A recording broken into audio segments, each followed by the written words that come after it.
কিসের লাগে মেরেছে তা আমরা জানি না, কিন্তু আমার ভাই তাই ব্যবসায় গেছিল, ব্যবসায় জুতা বেচছিল, জুতা বেচতে কোন দেশে গেছিল তা তো বাবা জানি না।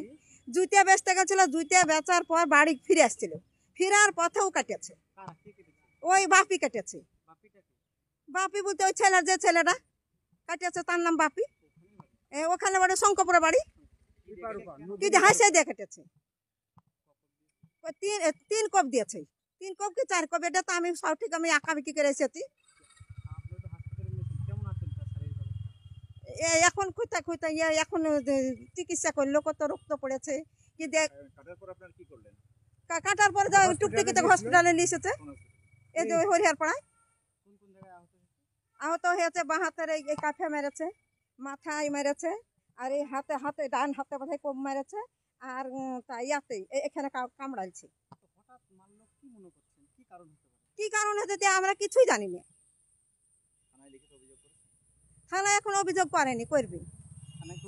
হ্যাঁ, তার নাম হলো জামাল মন্ডল। বয়স কত হবে?